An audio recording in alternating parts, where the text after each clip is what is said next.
আসসালামু আলাইকুম। বিজয় মাসে নিয়ে আসলাম আপনাদের জন্য গরম গরম বিরিয়ানি। প্রথমে আমি একটি বাটিতে 3 চামচ আদা রসুন নিব, 1 চামচ মরিচের গুঁড়া নিব, হাফ চামচ ধনিয়ার গুঁড়া নিব আর 1 চামচ গরম মশলার গুঁড়া নিব। তারপরে 2 চামচ বিরিয়ানির মশলা নিব। এরপরে সস দিয়ে নিব। এরপরে যে টক দই দিব। এরপর ভালো করে নেড়ে দিব।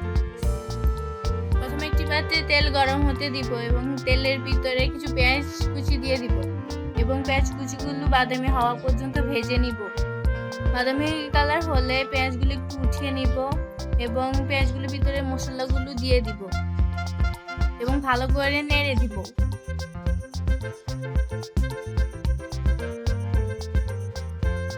একটু লবণ দিব এবং কি ঢাকনা দিব।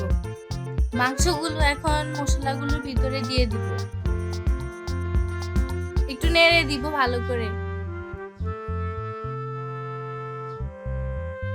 এরপরে একটু পানি দিয়ে দিব।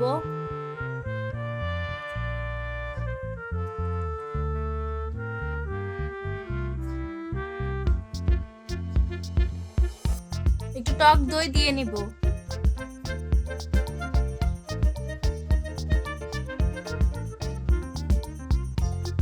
একটি ফ্রাই প্যানে তেল দিয়ে আলুগুলো ভেজে নিব।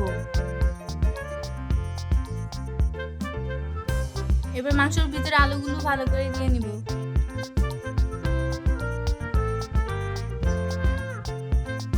তারপরে যে পেঁয়াজগুলো উঠানো ছিল এগুলো চিনি মাখিয়ে মাংসের এরপরে একটু ঘি অন্য পাত্রে দিয়ে ভালো করে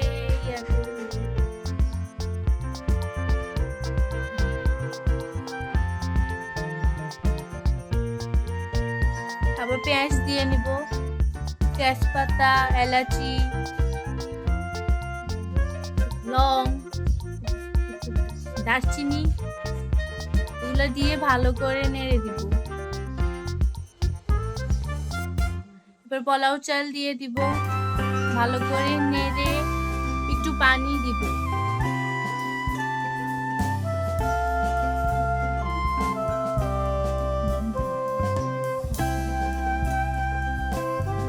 একটু লবণ দিব। এরপরে মাংসের ঝোলগুলো দিয়ে নিব। এরপরে পেঁয়াজের ভিতরে যে চিনিগুলো ছিল তা দিয়ে দিব। এবার মাংসগুলো পোলাও চালের ভিতরে দিয়ে দিব।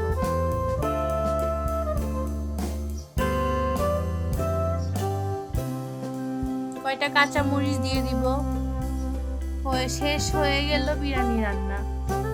এরপর একটু কেওড়া জল দিব।